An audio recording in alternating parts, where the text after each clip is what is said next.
اس علاقے کی سب سے خوبصورت بات یہ ہے کہ سورج کی پہلی کرن اس دربار پہ پڑتی ہے۔ یہ ٹاور ہندوستان میں ہے، میں بالکل یہاں پر موجود ہوں اس وقت، لیکن یہ انٹرنیشنل بارڈر ہے، یہ انٹرنیشنل بارڈر ہے اور اس طرف مقبوضہ کشمیر ہے اور یہ پاکستان کا علاقہ ہے، یہ اس طرف والا سارا علاقہ پاکستان کا ہے۔ اور یہ ہے وہ ٹربائن جس کے بارے میں کہا جاتا ہے کہ بڑا بھائی سرکار کا جو دربار ہے ان کی کرامت ہے کہ ان کی کرامت سے یہ ٹربائنیں خود بخود چلتی ہیں۔ سورج کی پہلی کرن اس مقام پر پڑتی ہے، انڈیا آ جاتا ہے کہ یہاں پر ٹربائنز موجود ہیں جو بغیر ایندھن اور بغیر انجن کے چلتی ہیں۔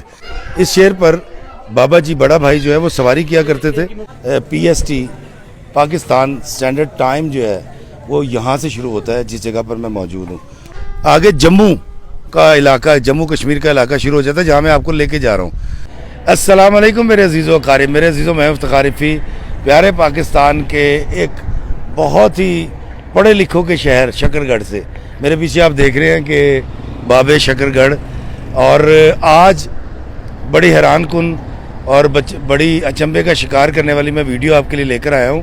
پہلی بات تو یہ جان لیں کہ شکر گڑھ وہ تحصیل ہے جس کا لٹریسی ریٹ 90% ہے۔ جی ہاں، یہاں کے 90% لوگ پڑھے لکھے ہیں۔ دوسری بات اس علاقے کے بارے میں آپ کو بتاتا چلوں کہ یہاں پر جو ہے رہنے والے جو لوگ ہیں ان کا تعلق یہاں سے ضرور ہے، لیکن وہ زیادہ تر پاکستان سے باہر رہتے ہیں اور وہ بھی رہتے بھی گلف میں ہیں۔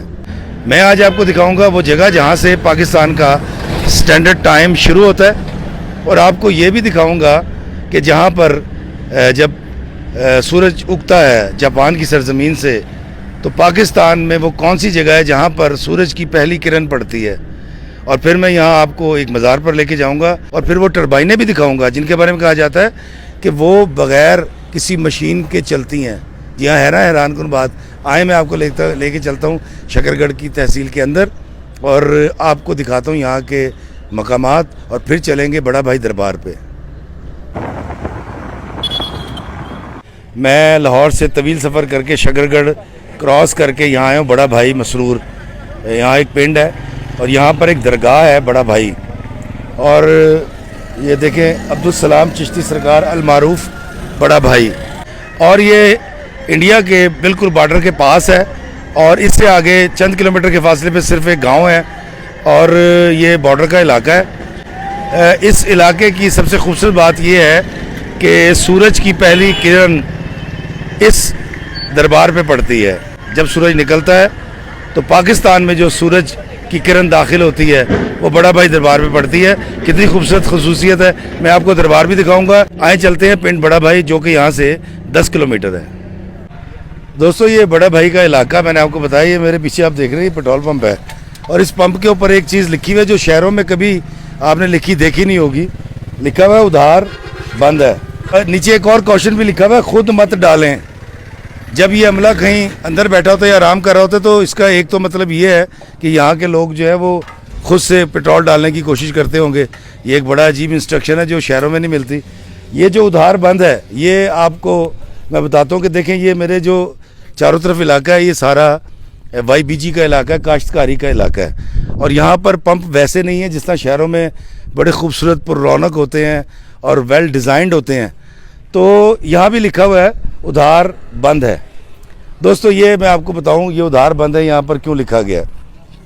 یہ اس لیے لکھا گیا ہے کہ یہ آگے کیونکہ انڈیا آ جاتا ہے اور آگے جا کے سڑک ختم ہو جائے گی، آگے جموں کا علاقہ، جموں کشمیر کا علاقہ شروع ہو جاتا ہے جہاں میں آپ کو لے کے جا رہا ہوں۔ تو یہاں رکنے کا مقصد یہ تھا میں آپ کو یہ بتا سکوں کہ ادھار بند ہے۔ تو ہمارے لاہور میں یا بڑے شہروں میں تو کوئی کسی کو ادھار نہیں دیتا پیٹرول، یہاں پر ادھار دیا جاتا ہے۔ اس کی وجہ یہ ہے کہ یہ لوکل مارکیٹ ہے، یہاں پر جس نے ڈیزل لینا یا پیٹرول لینا وہ لوکل زمیندار یا لوکل یہاں کے رہائشی ہوں گے۔ اب زمیندار کرتا یہ ہے کہ پیٹرول پمپ کے مالک سے ادھار ڈیزل لے لیتا ہے، سارے سال لیتا رہتا ہے، جب اس کی فصل پکتی ہے اور کٹائی ہوتی ہے اس کو پیمنٹ آتی ہے تو وہ جو ہے پمپ مالک کو پیمنٹ کر دیتا ہے۔ تو یہاں پر یہ پیٹرول پمپوں پہ ادھار ہوتا ہے، لیکن چونکہ اس پیٹرول پمپ کے مالک نے ادھار بند کر دیا ہے تو انہوں نے لکھ کے لگا دیا کہ ادھار بند ہے۔ حضرت خواجہ عبدالسلام چشتی المعروف بڑا بھائی رحمۃ اللہ علیہ آپ کا شمار ہندوستان کے ان ابتدائی بزرگان دین میں ہوتا ہے جن کی وجہ سے اس خطہ میں اسلام پھیلا، مگر آپ کی پیدائش بارے ابہام ہے۔ ایک روایت کے مطابق آپ حضرت علی حجویری رحمۃ اللہ علیہ کے قریبی رشتہ دار تھے اور حضرت داتا سرکار کے دور میں موجود تھے، جبکہ ایک تاریخ کے مطابق آپ حضرت نظام الدین اولیاء کے خلیفہ تھے۔ دیو رائے ڈوگر راجہ کے زمانے میں گنیا سنگھ اس علاقے کا حکمران تھا۔ گنیا سنگھ بڑا بھائی سرکار کی شہرت اور بڑھتی ہوئی مقبولیت سے خائف ہوا تو پہلے راجہ گنیا سنگھ نے آپ کو زہر دیا جو کہ بے اثر ہوا، پھر جنگل کے بیچوں بیچ ایک قدیم کنویں میں آپ کو پھینکوا دیا جہاں پر ہزاروں سانپ رہتے تھے۔ اس سے پہلے کہ کوئی سانپ آپ کو ڈستا، ایک شیر نمودار ہوا اور آپ کے پیر چاٹنے لگا۔ آپ نے اس شیر کی سواری فرمائی اور ایک بہت بڑے سانپ کا چابک بنا لیا۔ شیر جست لگا کر کنویں سے باہر آ گیا اور آپ راجہ کے دربار میں پہنچ گئے۔ راجہ آپ کو زندہ سلامت دیکھ کر بے اختیار پکار اٹھا، مہاراج تسی وڈے ہو، مہاراج تسی وڈے ہو تے میں چھوٹا، آپ میرے بڑے بھائی ہیں۔ تب سے آپ کا نام بڑا بھائی پکارا جانے لگا۔ اسی نسبت سے مسرور گاؤں کو بڑا بھائی گاؤں پکارا جاتا ہے۔ یہ وہ تمام تاریخ ہے جو بیان کی جاتی ہے اور لکھاریوں نے کتابوں میں لکھی ہے۔ بڑا بھائی کی زندگی کرامات سے بھری پڑی ہے۔ میری ہر ویڈیو میں لوگوں کی بیان کردہ تاریخ اور روایتیں ہوتی ہیں، یا وہ باتیں اور کرامات جو وہاں کے لوگ بیان کرتے ہیں۔ ان سب میں میری ذاتی رائے شامل نہیں ہوتی، اور اپنے سارے ویڈیوز میں نیک نیتی اور علم کے پھیلاؤ کے لیے بناتا ہوں تاکہ جاگرتی پیدا ہو۔ یہاں پر بچوں کے لیے اور آنے والے زائرین کے لیے خریداری کی دکانیں بھی، اور یہ اس دربار کے باہر آپ یہ دیکھ رہے ہیں، یہ 9 گز کی قبر ہے۔ جی ہاں، بابا 9 گزہ ان کا نام ہے۔ بھائی مسرور اس لیے لکھا ہوا ہے کہ یہ علاقے کا نام ہے، اور بڑا بھائی مسرور۔ تو یہ 9 گز کا دربار ہے، آپ دیکھ رہے ہیں یہاں پر موجود ہے۔ میں موجود ہوں دربار خواجہ عبدالسلام اور المعروف بڑا بھائی کے دربار پر، اور میں لاہور سے یہاں تک سفر کر کے آیا ہوں، اور میں آپ کو اندر لے جا کر بتاؤں گا کہ ان کی کیا کیا کرامات ہیں اور یہاں میرا آنے کا مقصد کیا ہے۔ ایک چیز میں نے آپ کو بتائی کہ PST پاکستان اسٹینڈرڈ ٹائم جو ہے وہ یہاں سے شروع ہوتا ہے جس جگہ پر میں موجود ہوں، اور یہ میرے بالکل پاس میں ہی انڈیا کا بارڈر بھی لگتا ہے، اور پاکستان کا یہ آخری مقام ہے، اتنا اونچا مقام اور ایک گاؤں۔ اور دوسری بات یہ ہے کہ اس دور دراز علاقے میں لوکل ٹرانسپورٹ بھی چلتی ہے، اور چونکہ یہ بارڈر کے قریب ہے تو اس لیے اس دربار کے بارے میں لوگ اتنا زیادہ نہیں جانتے۔ تو میں آپ کو لے کر آیا ہوں یہاں دربار میں بڑا بھائی کے، اور ہم اندر چلتے ہیں اور میں آپ کو دکھاتا ہوں کہ اندر اس حوالے سے کیا کیا چیزیں ہیں۔ جدید اور قدیم طرز تعمیر کا یہ مزار مصیبت کے ماروں کا بہت بڑا سہارا ہے۔ اس مزار پر ہر وقت عقیدت مندوں کا رش رہتا ہے۔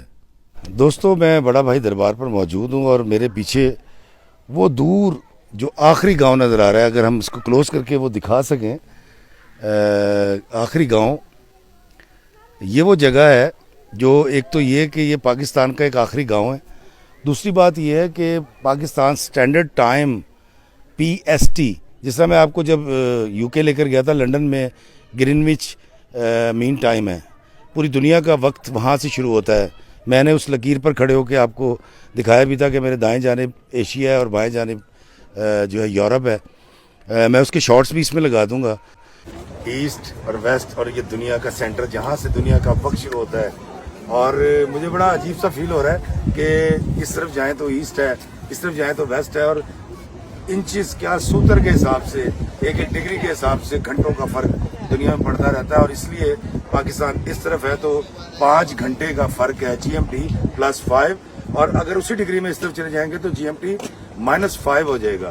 تو یہ وہ جگہ ہے دنیا کا سینٹر اور سینٹر آف دا یونیورس۔ پوری دنیا کا وقت وہاں سے شروع ہوتا ہے، لیکن پاکستان میں جو سٹینڈرڈ ٹائم ہے، پاکستان سٹینڈرڈ ٹائم، وہ یہاں سے شروع ہوتا ہے، اور کہا یہ جاتا ہے کہ وہ دور میں شاید وہاں جا نہیں سکوں گا اس گاؤں میں، اس گاؤں سے پاکستان سٹینڈرڈ ٹائم لیا جاتا ہے۔ اور میں دوسری بات آپ کو بتاتا ہوں کہ بہت دور جو آپ کو اس طرف آبادی نظر آ رہی ہے، بہت دور یہ ہندوستان ہے، اور پھر اس طرف مقبوضہ کشمیر ہے۔ اگر آپ اس طرف دیکھیں، اور یہاں کے مقامی لوگوں نے مجھے بتایا کہ جب یہاں پر مطلع صاف ہو